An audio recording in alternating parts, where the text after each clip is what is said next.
Sa mga awards na natanggap ng Local Government Unit of Manila nung panahon ninyo ay Digital Governance Award, no? Digital Governance Award, no? Ang maliban sa Go Manila, Yorme, no? Ano yung mga processes na naalala ninyo na bakit nabigyan kayo ng Digital Governance Award?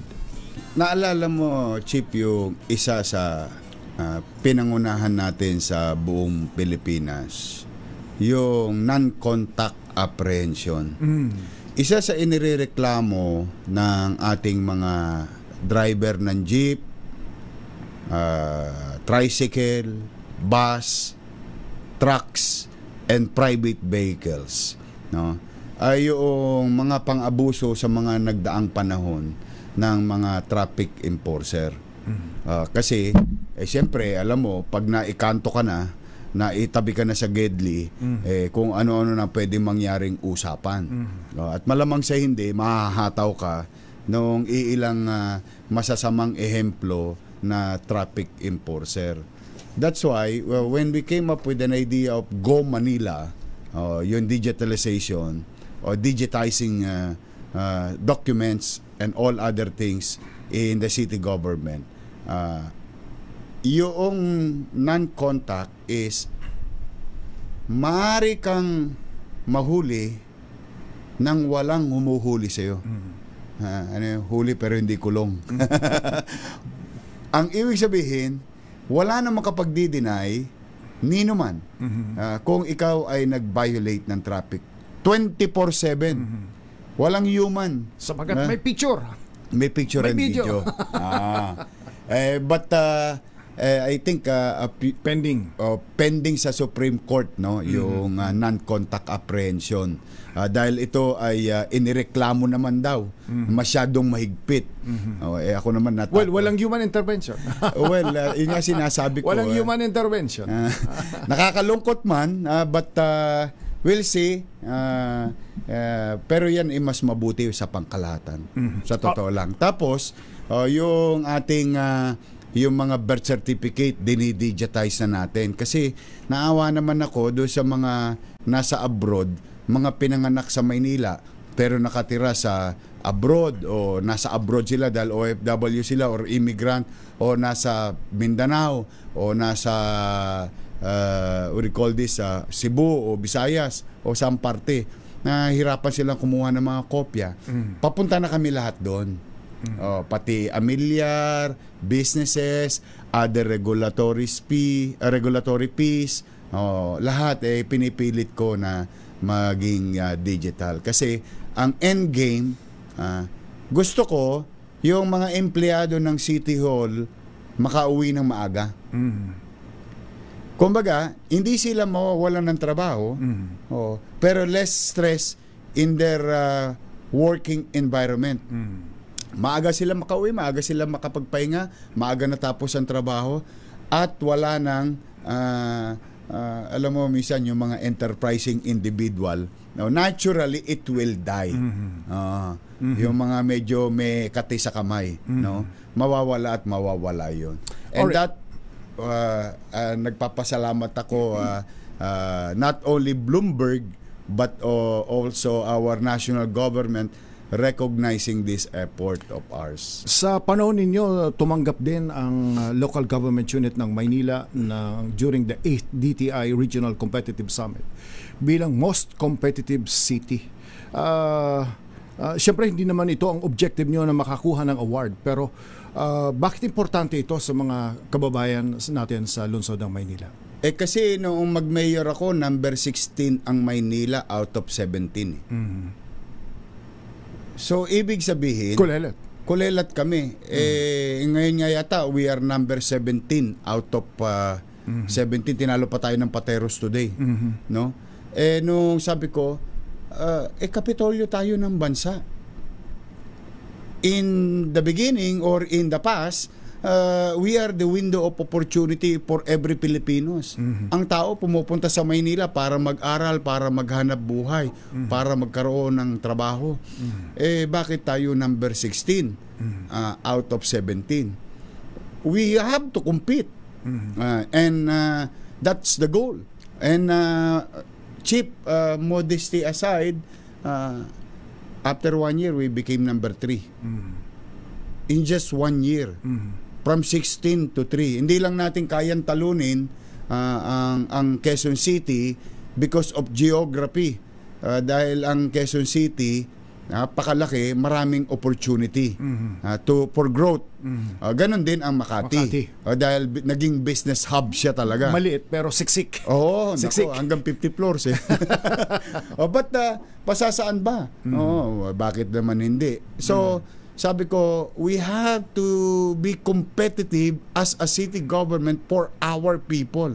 Pag naging competitive kasi ang city, hinihikayat mo ngayon or sinasaipon or hinihigop mo yung mga negosyante bumalik ng Maynila. Yun yung naging epekto ng growth natin na from 20-30 billion naging 123 billion in per year. Alam mo ba, Chip, para sa kaalaman ng ating mga tagapakinig at manonood, on the second year at the height of pandemic, the worth of business na pumasok sa Maynila is 170 billion. From 120 on the first year, at the height of pandemic, 170. Kahit mayroon pang pandemic. Oo. Ang daming bumalik sa Maynila. Kaya ikinalulugod ko yun sapagkat ang daming trabaho. Ang daming oportunidad. Despite na maraming nawawalan ng trabaho noong panahon ng pandemya. At habang pumapasok ang negosyo at lumalago ang negosyo, ang isa sa itinuturing na nakinabang ay ang kabataan, kaya tumanggap kayo ng award, Gawad Edukampiyon for Learning Continuity Innovation. Ayun naman, kasi naalala mo, ikaw kasama kita niya nung gabi. Nanonood tayo ng news. Si Secretary Liling Briones nag-press conference and stated and guided local government unit na in the entire country to adapt to online learning. We will not stop our educational system. Sabi niya, tuloy ang pag-aaral sa pandemya. Sapagkat magiging bantulot kapag pinutol yun. Dalala mo, sabi ko, Chip, patawag mo yung mag-special school board meeting tayo.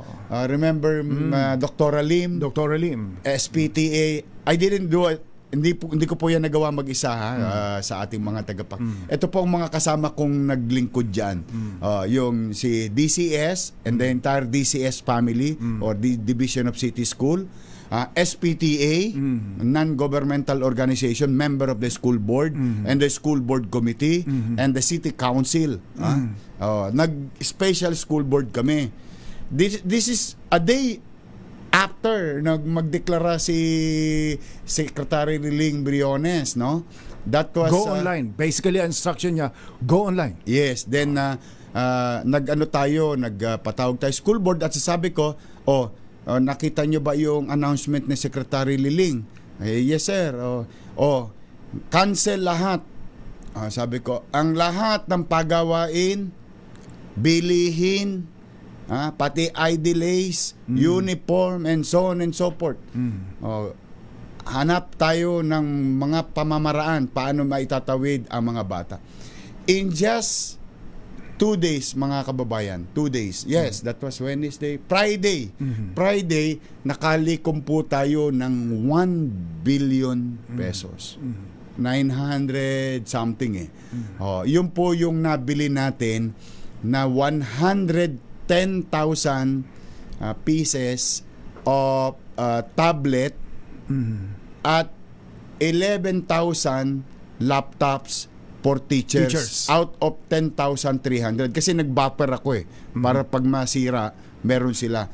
So doon sa estudyante, ang estudyante may tablet at may internet thanks to Globe, no? Nung manalo sila sa bidding, ang sabi ko sa kanila, pwede ba dagdagan nyo ako ng gigabytes? No, hindi, kaya ko lang binibigyan ng pasalamat. Tsaka binabanggit ko yata noon o pag hindi yung itong internet load mo, hindi mo nagamit, pwedeng i-roll over. Yes, yun pa pala. Naalala ko yon na sabi ko, halimbawa hindi na ubos ng bata yung internet. O baka pwede idagdag next month. Which nangyari. So, madalit salita, bawat bata at bawat bahay na nag-aaral sa public school, meron silang yung silang magkakapatid na tablet. At bawat teacher, meron silang laptop, at both of them, para hindi na sila tumosgas sa internet, sagot ng pamahalang lungsod, which is about 300 million pesos. Ganong kamahal yun. Just to finish and continue the education. Doon tayo nakilala. Ano, yung naalala mo ulit yung mga comments sa Facebook? Sana all. Thank you lang. Gusto ko lang pasalamatan si Secretary Liling Briones kasi during the DepEd meeting, I think buong region yata yung binanggit niya. Nakarating po sa akin. Pwede pa lang gawin. Kopyahin nyo yung Maynila. Gayahin nyo yung ginawa tayong modelo. Prototype ulit. Na prototype. Nagawa sa Maynila. Kaya na yan. Prototype, pwede ng mass production. Awa naman ng Diyos. Siyempre ako naman, natutuwa ako para sa mga magulang na nakatenga yung anak nila sa loob ng bahay, nakapag-aaral. Nakatawid tayo, nakaraos tayo nung pandemya. Alright, sa ating pagbabalik, tingnan natin, ano ang pananaw ngayon ni Yorme pagdating sa kultura, heritage, pati sa kalikasan, kalinisan, sa lungsod ng Maynila. Sa ating palatuntunan, special on Saturday, panauhin natin si Yorme, ang dating alkalde ng lungsod ng Maynila. Mamaya makakausap natin si Governor Manny Piñol. Kung hindi ako nagkakamali, si Governor Manny Piñol ay sa panahon ng pandemic ay inanyayahan din ni Yorme para yung mga produkto sa Mindanao dalhin dito. Brown rice. Brown rice, binigay ko sa mga senior citizen ko yun. Diyan yan galing sa Mindanao. Galing sa Mindanao. Mamaya makakausap natin si Governor Piñol. Ang isa sa hindi makalimutan ng mga kababayan natin sa lungsod ng Maynila, food pack. Paano mo nangyari na 700,000 food packs? Sa papanahon ng pandemya, ano yung theme ninyo? Walang magugutom. Yes, sa lungsod ng Maynila. Nakita ko doon sa Code M plan, di ba? Contain the infection, delayed the growth, tapos may epekto, yung M. Mitigate. How to mitigate the socio-economic impact ng pandemic. With that plan, malayo pa lamang, sabi ko, maraming magugutom sa Maynila pag hindi tayo kumilos. Alam mo naman ang Maynila, marami tayong mga kababayan na may hirap. Literally, hand to mouth. Ngayon, sabi ko, kailangan gawan natin ito ng para. Ang problema, wala naman kaming pera. Wala naman talagang pera ang Maynila. Kaya lang we don't complain. Kumbaga sa isang bangko, ano yung sa BDO? We find ways. We find ways. Na because you're the mayor. You're the leader. At the height of hindi ka pwedeng nag-iiyak at nagrereklamo. Hindi mo yung paglulumpasay. Wala yan sa job description ng alkalde. Yung paglulumpasay, it will not solve any problem. Sabi ko, lahat ng nakatambak diyan, underperforming asset, isalya nyo na yan. Tapos nasa Facebook ako noon, naalala mo yung sinabi ko, wag pumanatag kayo mga batang Maynila, pumanatag kayo mga lolo't lola ko, wag kayong mag-aalala. Kung wala na tayong pera, nakita nyo tong relo na ito ng City Hall, ipatatasak ko to kay Tambunting, makaraos lang tayo. Naalala ko. Kasi you have to assure your people. Correct. Na magugutom. May gobyerno. May gobyerno. At bilang ama, katulad ng isang ama, sa loob ng tahanan, bilang isang ina, sa loob ng tahanan, bilang isang magulang, gagawin mo ang lahat para sa mga anak mo That's normal. In fact, isusubo mo na nga lang, ibibigay mo pa sa anak mo maitawid mo lang, mairaos mo lang. That's how I look at it noong pandemic. Sabi ko, basta yan, pananagutan ko yan sa taong bayan. Singilin ako ng taong bayan, kalaunan, sa mga gagawin ko na yan. Basta ang importante sa ngayon, walang magutom sa lungsod ng Maynila. So, ano naging epekto? Yun, nagkaroon tayo ng resources. Now, to put it into right perspective, for let's say the cost, no? Para magka-idea yung mga kasi may ilang mga individual na mukhang walang alam sa Maynila Walang idea sa Maynila pero kung ano-ano na lang yung kwento. Ito na yung bigyan natin ng magandang perspektibo yung cost. Food pa lang po ito. Pagkain pa lang po ito. 700,000 Food packs every single month. sa lahat ng distrito. 6. Mahirap, middle class, mayaman. 700,000 at 1,000 pesos. That is 700 million pesos. Times 8 months. 8 times 7 is 56. Tama ba ako? 5 billion mahigit na pera maipakain lang natin sa taong bayan. Saan ko naman kukunin yon, Secretary? Kahit sabi ko nga sa iyo, isalya ko na ang katawan ko sa kalsada. At lahat yun, naka-Facebook Live. Bawat ako naman, alam mo yung pinagawa mo sa akin. Open governance. First, executive order. Open governance. Pag ako mangungutang sa bangko, alam ng taong bayan. Kapag tayo may isasalya, alam ng taong bayan. In fact, it was unanimously. OLA, not even one. 100% unanimously approved by the city council. Unanimous, including the vice mayor and the entire city council. Approves everything. Gives authority to everything. So, kaya naging madali para sa lahat. No? Now, 700,000 families. O at least ngayon, kung ano man ang pananagutan ko sa taong bayan, hahayaan ko ang taong bayan na maghusga sa akin. Pero isa lamang, at least, Secretary, at yung aking mga kasama sa pamahalaan nun, at least, kahit paano masasabi ko makapaglalakad ako mag-isa sa kalsada ng Maynila. Matangos ang ilungkot masasabi nating mga taga Maynila. Noong panahon ng pandemya, walang nagutom sa lungsod ng Maynila. Nakatawid tayo, nakaraos tayo. Alright. Pag maliban dyan, sapagkat yung natutunan mo sa London, bago diniklara, March 15 yata diniklara, March 15, idineklara ang pandemya. Tapos, March 11, naudlot, naputol ang pakikipaghuntahan ninyo sa pamahalaan ng UK, Umuwi ako agad. Pagkakuha ko ng plan.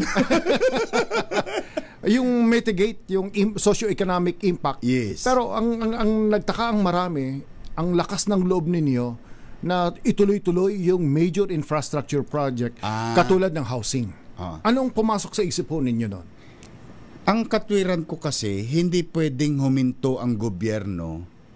In fact, ayaw kong gamitin yung excuse na pasensya na kayo, hindi ko natupad yung pangako ko sa inyo dala na may pandemya.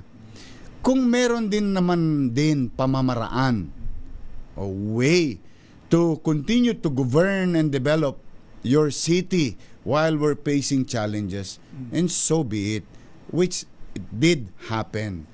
Yung pangarap kasi, alam mo, mahirap talaga, alam mo naman, chief squatter ako matagal ko ng pangarap yan. Nung konsyal pa lang ako, ang mga batas na ipinasa ko, Land for the Landless Program.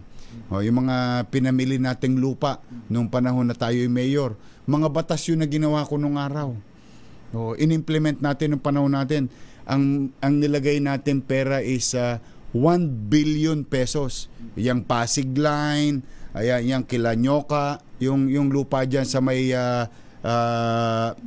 Sunog Apog. Marami tayong napamiling lupa noong panahon na tayo alkalde. Plus the fact, gusto ko magkaroon naman ng desenteng matitiran yung ating mga kababayan. Na yung imposible ay maging posible.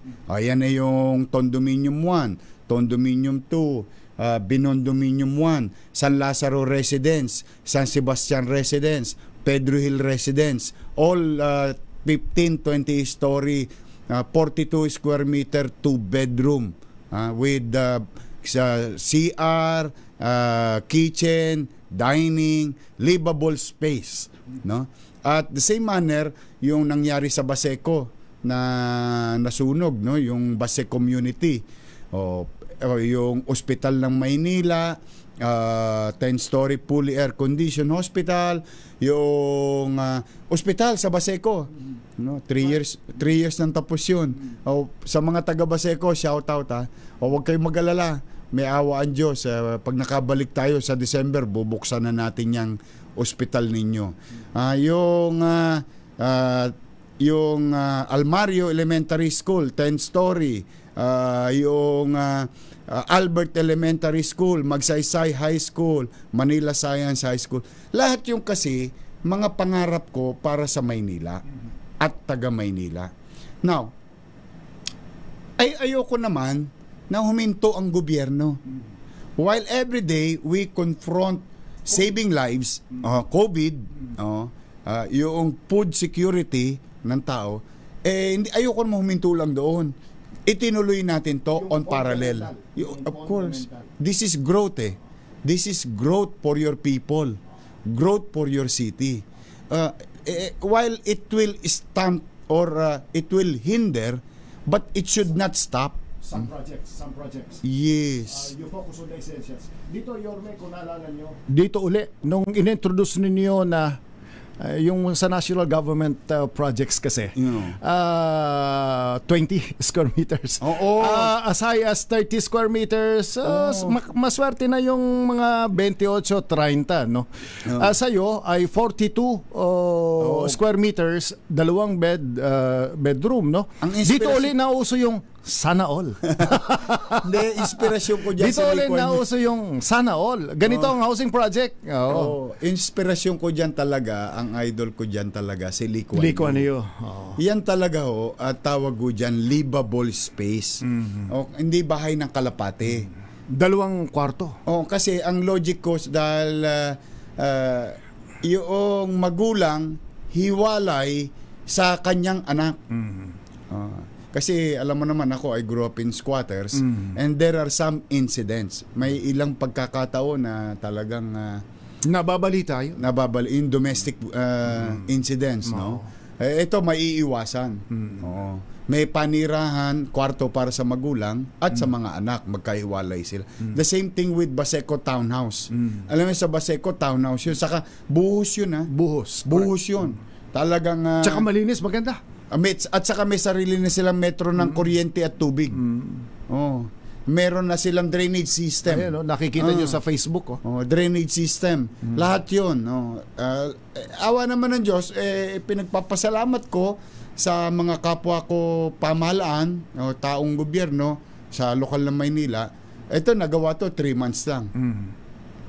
Imagine, nagawa ho ninyo itong housing project na ito sa maikling panahon. Etong mga ganitong housing projects, inaabot ng 2 hanggang 3 taon.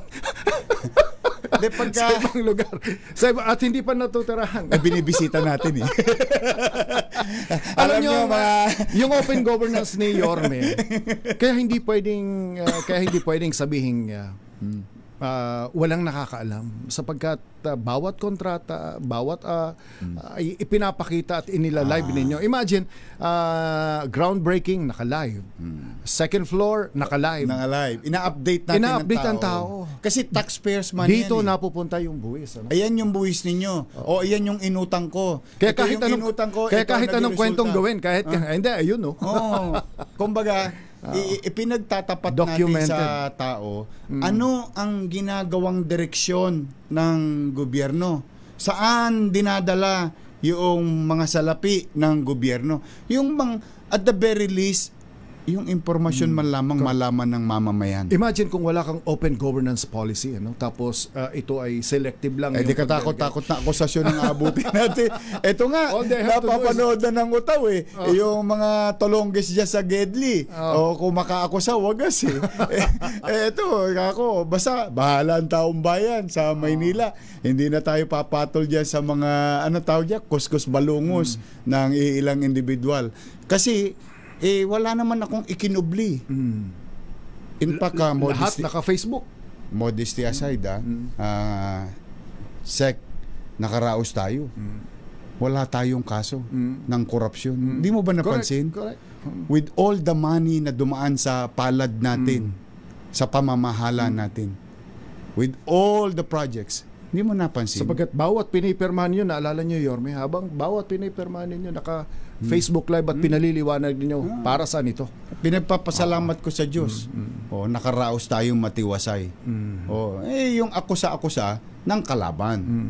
Pero yung sa literal, di ba? Hindi mo ba ipagpapasalamat yun na nakaraos tayo ng walang indulto? Ibig sabihin, that's why we were given good financial housekeeping. Minanage natin na salapi ng maayos. At resources ng gobyerno, ginamit pabalik sa tao. At nung ginagamit, sininop. Minaximize yung mga presyo. Di ba, naging modelo pa nga yung sa, alam mo yung tablet natin, o saka laptop, naging modelo yun eh. Kumpara sa presyo ng iba. Sabi ng DCS, gayahin niyo yung Manila. Bakit nakuha nila ng mura?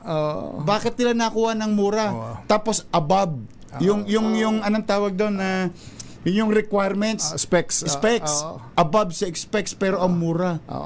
Ibig sabihin, ito yung nauuso yung mga sana all. Alright. Okay. Halos wala na tayong oras, Yorme. Itong Good Financial Housekeeping Award, Most Business-Friendly Local Government Award, Champion City by Bloomberg Philippines, Most Competitive City 2021 Galikpoong Awards, Most Improved LGU, at napakarami pang awards. Anong dulo nito? Ito'y isang ngayon ay haharap ka ngayon sa taong bayan, ano? Anong dulo nito? Anong direksyon nito? Well, if given a chance, we will continue to do our best as leaders of our community and our local government. No? We will continue to participate in nation building. Alam mo, kung kaming lahat, halimbawa ng mayor, 1,600 plus yan all over the country, municipality, city.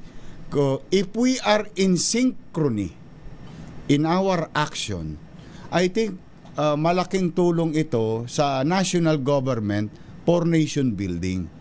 Tayo naman sa Maynila, for example, halimbawa, dito ko na ipagtatapat para meron man lang akong baon sa inyo, mga taga DCRH. Alam nyo po yung ospital ng Maynila. Itinatag natin yung bago. Itinatag natin yung bagong ospital ng Maynila. Mapapansin ninyo yung old building, hindi ko giniba.